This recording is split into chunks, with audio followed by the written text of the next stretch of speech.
अयोध्यापुरी का वर्णन करते हुए कुश और लोग कहते हैं, इस अयोध्यापुरी में ऐसे ऐसे राजाओं ने शासन किया जिनका शासन संपूर्ण पृथ्वी पर था। दूसरे शब्दों में कहें तो आप दिल्ली में बैठे हो, ये दिल्ली भारतवर्ष की राजधानी है। दिल्ली को भारतवर्ष की राजधानी होने का गौरव प्राप्त है, लेकिन अयोध्या, बोले अयोध्या को संपूर्ण पृथ्वी की राजधानी होने का गौरव प्राप्त है। ये गौरव किसी को नहीं है, क्योंकि अयोध्या में जो राजा होते थे वो चक्रवर्ती सम्राट होते थे, आ समुद्र पर्यंत उनका शासन होता था। सर्वा पूर्वमियम एषाम आसीत कृत्स्ना वसुंधरा, यहीं से लौकुश वर्णन करते हैं। लौकुश ने जब कथा शुरू की तो यहीं से शुरू की। लव और कुश वर्णन करते हैं कि सर्वा पूर्वयम एषाम आसीत कृत्स्ना वसुंधरा, ये संपूर्ण वसुंधरा, पृथ्वी का एक नाम है वसुंधरा। वसु माने वसुंधरती वसुंधरा, जो वसु को धारण करती है। वसु माने धन, जितना धन है सब धरती में तो है। सोना, हीरा, पन्ना, पोखराज, वैदूर्य, जितनी मणियां हैं सब धरती से ही तो पैदा होती है। और इतना ही नहीं, जो कुछ पैदा होता है, अन्न, वनस्पति, जो कुछ हम उपयोग करते हैं सब धरती से ही निकलता है। आकाश से कुछ नहीं आता, आकाश तो शून्य। जो कुछ चमक दमक दुनिया में दिखती है वो कहां से निकली है, बोले सब इसी धरती से पैदा हुआ। सारे पदार्थ इसी से पैदा होते हैं। संपूर्ण वैभव पृथ्वी से जन्म लेता है, इसीलिए वैभव को ही वसु कहा जाता है। वसु माने धन, संपूर्ण धन को जो धारण करती है, इसीलिए इसका नाम वसुंधरा। सर्वा पूर्वमय्यम आसीत कृत्स्ना वसुंधरा, ये संपूर्ण वसुंधरा जिन राजाओं के द्वारा शासित होती रही। प्रजापति मुपादाय नृपाणाम जयशालिनाम, संपूर्ण पृथ्वी का राज्य सूर्य वंश के राजाओं को प्राप्त हुआ। किसी ने राजा उनको बनाया था, धरती के आदमी ने, तो लौकुश कहते नहीं। प्रजापति मुपादाय, प्रजापति माने ब्रह्मा, ब्रह्मा ने ही मनु जी महाराज को वहीं ब्रह्मलोक में ही धरती का राजा बना करके भेजा। बोले जाओ पृथ्वी के तुम राजा बनो, संपूर्ण पृथ्वी तुम्हारी है। ऐसे राजाओं के द्वारा पालित ये अयोध्यापुरी, इस वंश में कितने राजा हुए, सबके चरित्र का वर्णन संभव नहीं है। लेकिन लौकुश ने कहा एक राजा का चरित्र सुन लो एक लाइन में बस,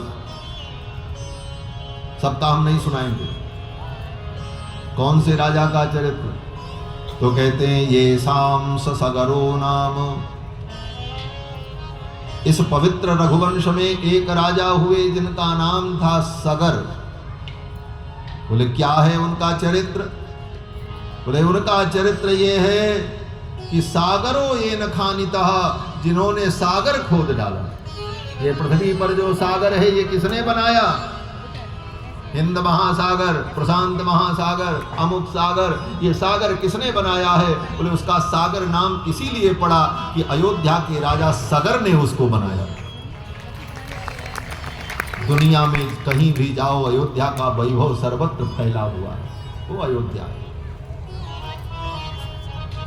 सागर कहाँ नहीं है धरती पर, और जहां कहीं सागर है तो सागर को देखते ही सगर की याद आएगी। और सगर कौन थे? बोले अयोध्या के राजा।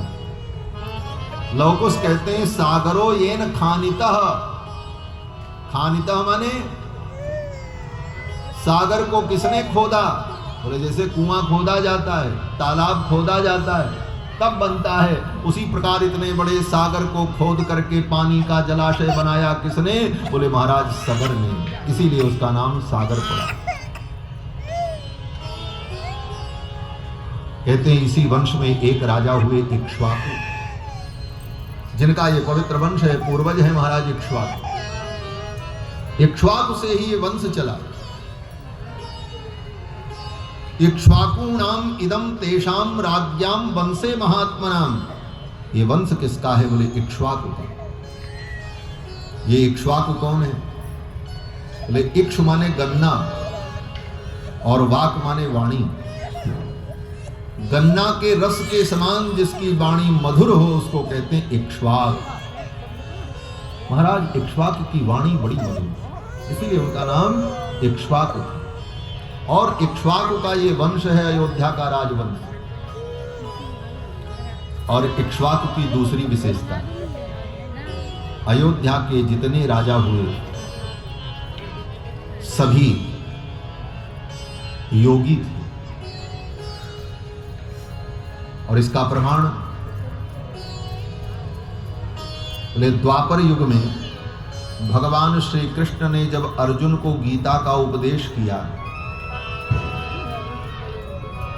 तो गीता का उपदेश करते समय अर्जुन ने कहा, महाराज ये जो ज्ञान और योग आप हमको बता रहे हो,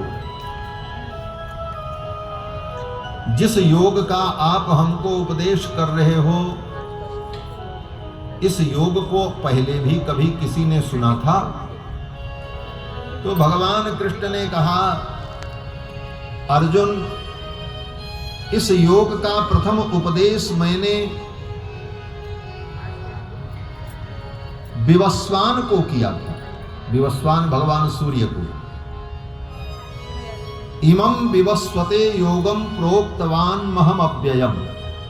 भगवान कहते इस योग को सर्वप्रथम मैंने विवस्वान सूर्य को दिया था। फिर विवस्वान सूर्य ने अपने पुत्र वैवस्वत मनु को दिया था। विवस्वान मनवे प्राह और मनुरिक्षा कवे ब्रवीत। और फिर विवस्वान ने उस ज्ञान को इक्ष्वाकु मनु को दिया था। और इक्ष्वाकु मनु के द्वारा इस धरती पर यह ज्ञान आज से लाखों वर्ष पहले प्रवर्तित हुआ था। जिस गीता को भगवान ने अर्जुन को सुनाया है, उस गीता को इस धरती पर सबसे पहले सुनने वाला कोई व्यक्ति है तो महाराज इक्ष्वाकु। गीता पढ़ लेना। सर्वप्रथम उस गीता के ज्ञान को किसने सुना? महाराज इक्ष्वाकु ने सुना।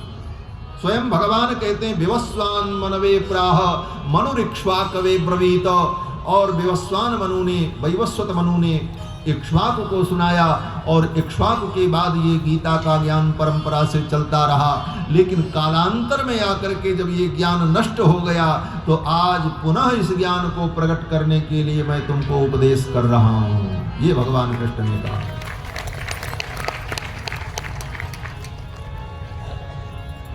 वो महाराज इक्ष्वाकु का पवित्र वंश, अयोध्या का राजवंश। कुछ और लोग कहते हैं अयोध्यापुरी 12 योजन लंबी और 3 योजन चौड़ी सुंदर अट्टालिकाओं से सुसज्जित, सरयू के द्वारा उपगोहित, 3 तरफ से सरयू नाम की पवित्र सरिता जिसे वेष्टित करके प्रवाहित होती हैं, ऐसी अयोध्यापुरी का दिव्य वर्णन किया है। और अयोध्या वैकुंठ का हृदय है। भगवान ने अपने वैकुंठ के हृदय को ही निकाल करके धरती पर स्थापित किया अयोध्या के रूप में। अयोध्या का दिव्य वर्णन किया कुछ और लोगों ने। फिर वर्णन करते हुए कहते इसी अयोध्यापुरी में अनेक राजाओं की परंपरा रही और आगे चल करके इसी वंश में दशरथ जी नाम के एक राजा हुए। तस्याम पुर्याम अयोध्यायाम वेदविद सर्वसंग्रह दीर्घदर्शी महातेजा पौरजानपद प्रिय। इसी वंश में आगे चल करके एक राजा हुए जिनका नाम दशरथ। और ये बड़े धर्मात्मा, बड़े बड़े यज्ञों को इन्होंने किया। महर्षि कल्पो, और महर्षि कल्प हैं, महर्षि के समान है। और